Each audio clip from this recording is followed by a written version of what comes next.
गुरुजी मैं हनुमान जी की सेवा पूजा करता हूँ और हनुमान जी के बीज मंत्र के बारे में बताइए। हनुमान जी के बीज मंत्र का सही उच्चारण क्या है और हनुमान जी के बीज मंत्र को कैसे जप करना चाहिए, किस प्रकार से हनुमान जी की कृपा और हनुमान जी के दूत प्राप्त किए जा सकते हैं।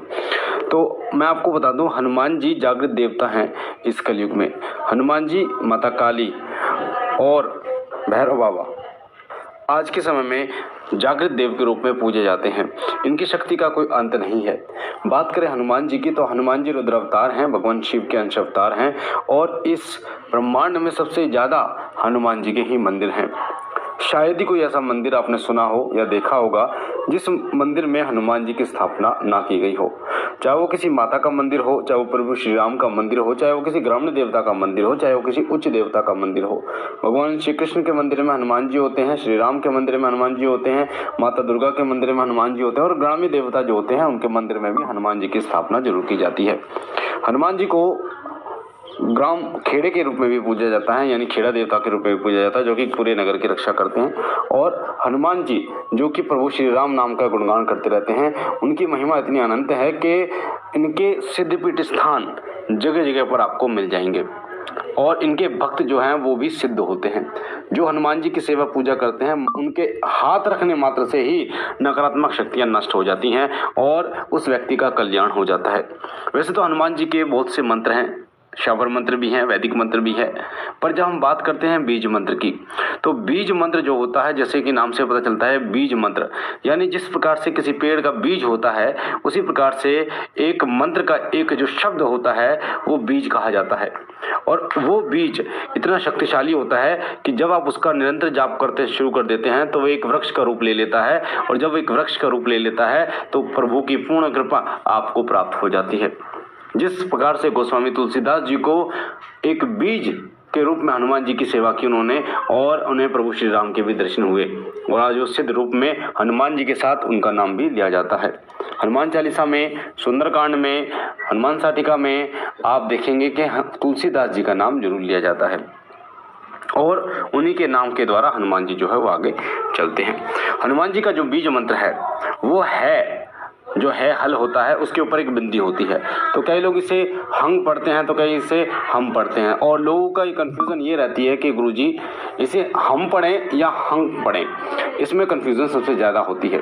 जिस प्रकार नवाण मंत्र में ओम ऐं ह्रीं क्लीं चामुंडाय विद्ये, उसमें ऐं ह्रीं क्लीं, इसमें लोगों को कंफ्यूजन रहती है कि इसमें पढ़े क्या। उसी प्रकार से गणपति जी जो भगवान गणेश जी का जो मंत्र है, गंग जो मंत्र है, गै पे बिंदी है, तो उसे कई लोग कहते हैं गंग पढ़ें या गम पढ़ें, तो उसमें भी कन्फ्यूज़न होती है। तो जो गै पे बिंदी है वो गंग है, गंग। और हनुमान जी का जो बीज मंत्र है पे जो बिंदी है वो हंग नहीं कहा जाएगा, उसे हम कहा जाएगा। ओम हम हनुमते नमः, ओम हम हनुमते नमः, जैसे ये मंत्र आपने सुना होगा, ओम हम हनुमते नमः। तो हम ये हनुमान जी का बीज मंत्र कहलाता है। हम है पे बिंदी होती है, उसको हम पढ़ा जाता है। और जब भी बीज मंत्रों का जाप किया जाता है तो आराम से नहीं किया जाता, बहुत जल्दी जल्दी किया जाता है बीज मंत्रों का जाप। और एक ऐसा समय आता है जब बीज मंत्र आप जाप करते हैं तो लोगों को समझ में भी नहीं आता कि आप किस मंत्र का उच्चारण कर रहे हैं, किस मंत्र का जाप कर रहे हैं। पर आपको बता दूं, बीज मंत्रों में असीम शक्ति होती है। बीज मंत्रों के द्वारा ही अन्य मंत्र बनाए जाते हैं और उन मंत्रों में ऊर्जा समावेश का जो कार्य करते हैं वो ये बीज मंत्र करते हैं। इसलिए बीज मंत्रों का जाप सबसे पहले आपको करना चाहिए। अगर आप किसी देवी या देवता की उपासना करते हैं या हनुमान जी की उपासना करते हैं तो उनके बीज मंत्र का सबसे पहले आप जाप करें। और आपको एक बात और बता दूं, बीज मंत्रों की जो ऊर्जा होती है वो बहुत विस्फोटक और बहुत ज़बरदस्त होती है। इसलिए बीज मंत्रों की जब आप जाप करें, बीज मंत्रों का जाप करें, तो अपने इष्ट देव से जिनका भी आप बीज मंत्र जाप करने जा रहे हैं, अगर आपको ऐसा महसूस हो, क्योंकि जब आप बीज मंत्रों का जाप करेंगे लगभग 5 दिन 7 दिन के बाद, 11 दिन के बाद आपके शरीर में अलग ही गर्मी महसूस होगी, आपको ऊर्जा महसूस होगी। जिस प्रकार से आप एक व्यक्ति जो है वो जिम जाता है और उसमें अच्छी ऊर्जा उसको अपने अंदर महसूस होती है और ऐसा लगता है कि जैसे वो और ज़्यादा वजन उठा सकता है, उसी प्रकार से एक ऊर्जा आपको महसूस होगी। तो उस समय पर आप हनुमान जी से विनती करें कि हे हनुमान जी महाराज, अपनी इस ऊर्जा के अंश को सूक्ष्म कीजिए ताकि ताकि वो ऊर्जा आपको किसी प्रकार का नुकसान ना पहुंचाए। और प्रभु से जब आप इस प्रकार से विनती करते हैं तो आपकी जो ऊर्जा वो सूक्ष्म रूप से आपके चक्रों में विराजमान हो जाती है, और जब आप उस ऊर्जा को साधने योग्य हो जाते हैं फिर वो ऊर्जा उत्पन्न होनी फिर दोबारा शुरू हो जाती है। इसलिए आपको अपने इष्ट देव से ये विनती जरूर करनी चाहिए। अब बात करते हैं कि हनुमान जी के हम ये जो बीज मंत्र है इसका जब आपको कब और कैसे करना चाहिए। सबसे पहले मैं आपको बता दूं, हनुमान जी, गुरु गोरखनाथ जी और इस प्रकार के नवनाथ हैं और इस प्रकार जो ब्रह्मचारी देव हैं, जैसे हनुमान जी विशेष रूप से मैं हनुमान जी के बारे में बता रहा हूँ। हनुमान जी की पूजा सेवा करने से पहले आपको नियमों का जरूर ध्यान रखना चाहिए। बिना नियम के कोई पूजा कोई भक्ति सफल नहीं हो सकती, कितनी ही आप कर लो। इसलिए आपको शनिवार, अगर आप हनुमान जी की पूजा, हनुमान जी की भक्ति प्राप्त करना चाहते हैं, उनकी शक्ति, उनके दूध प्राप्त करना चाहते हैं, तो शनिवार और मंगलवार आपको ब्रह्मचर्य का पालन जरूर रखना होगा। अगर आप ग्रस्त हैं तो, अगर आप ग्रस्त हैं तो शनिवार मंगलवार ब्रह्मचर्य का पालन करें। साथ ही आप एक देसी घी का दीपक हनुमान जी के चरणों में जलाएं। लाल वस्त्र 5.25 मीटर का हनुमान जी को अर्पण करें और मिश्री का प्रसाद हनुमान जी को अर्पण करें। एक दीपक जलाएं, धूपबत्ती जलाएं और फिर आप हम का 1 घंटे जाप करें। 1 घंटे जाप करें। हनुमान जी का चित्र अपने मस्तिष्क में देखते हुए, अपने मन में देखते हुए आप जाप करें, तो आप देखेंगे कि हनुमान जी की कृपा से आपको बहुत जल्दी ऊर्जा महसूस होगी, बहुत जल्दी आपको अनुभव होने शुरू होंगे। और आपको एक बात और बता दूं, जब आपको अनुभव होने शुरू होंगे ना, इस हम मंत्र के अनुभव जब आपको शुरू होंगे तो इसके किस प्रकार के अनुभव होंगे वो मैं आपको बता देता हूँ। आपको ऐसा लगेगा कि आपको चारों तरफ से बंदरों ने घेर रखा है। आपको ऐसा लगेगा कि कोई बंदर जो है वो आपके ऊपर चढ़ गया है, ठीक है, वो कुछ आपसे मांग रहा है। इस प्रकार से वानर जो है वो सबसे ज्यादा दिखाई देते हैं, क्योंकि हनुमान जी की जो सेना में वानर ही आते हैं।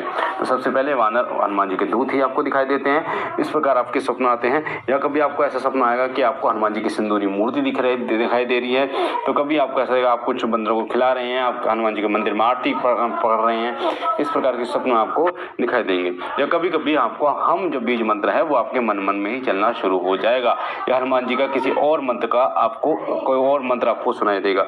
तो हनुमान जी के जो स्वप्न आते हैं वो कभी ऐसे सपने आपको नहीं आएंगे उस समय पर जो आपको मारने वाले सपने नहीं आएंगे या आपको डराने वाले सपने नहीं आएंगे। आपको जो सपने आएंगे वो इस प्रकार कहेंगे, भीड़ भाड़ वाले बंदर आपको दिखाई देंगे, बहुत मोटे बंदर आपको दिखाई देंगे, और कोई वो बंदर आपको छू रहा है या आपको कुछ बोल रहा है। इस प्रकार के ऐसा सपने दिखाई देगा जैसे आप बालाजी के मंदिर जा रहे हैं या हनुमान जी के किसी मंदिर में जा रहे हैं, या बंदरों को चने खिला रहे हैं, या कोई बंदर आपको आपके सिर पर हाथ रख रहा है। इस प्रकार के सपने आपको दिखाई देंगे।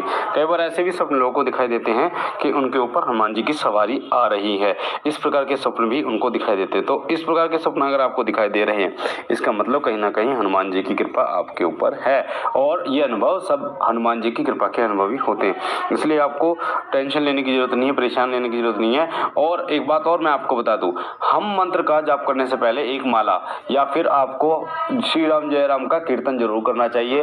श्री राम जय जय राम, श्री राम जय जय राम, श्री राम जय जय राम, श्री राम जय जय राम। इस प्रकार के कीर्तन आपको जरूर करना चाहिए। और जब आपका मंत्र खत्म हो, आपका जप खत्म हो, यानी कि हम का जो जप खत्म हो, उसके बाद आपको इसी कीर्तन को दोबारा भी 5-10 मिनट जरूर करना चाहिए। और हनुमान जी की आरती जरूर करनी चाहिए। आपको आरती करने से समस्त शक्तियां का आवाहन होता है और वो शक्तियां उस स्थान पर वास करती हैं जिस स्थान पर पूजा की जा रही है, जिस स्थान पर प्रभु का गुणगान किया जा रहा है। और आप देखेंगे कि आप पर उनकी असीम कृपा होनी शुरू हो जाएगी और आपको अनुभव भी होंगे। तो मुझे आशा है कि ये जानकारी आपको पसंद आई होगी। पहली बार चैनल पे हैं तो चैनल को लाइक कीजिए, शेयर कीजिए, सब्सक्राइब कीजिए और लोगों तक पहुंचाइए ताकि और लोग भी इस जानकारी को ग्रहण कर सकें। बाबा भोलेनाथ से विनती करता हूँ, हनुमान जी महाराज आप पर कृपा करें, आपके घर पर कृपा करें, सदैव आपकी झोली भरते रहे। हम मिलते एक नई जानकारी के साथ, तब तक के लिए ओम नमः शिवाय, ओम नमः शिवाय, ओम नमः।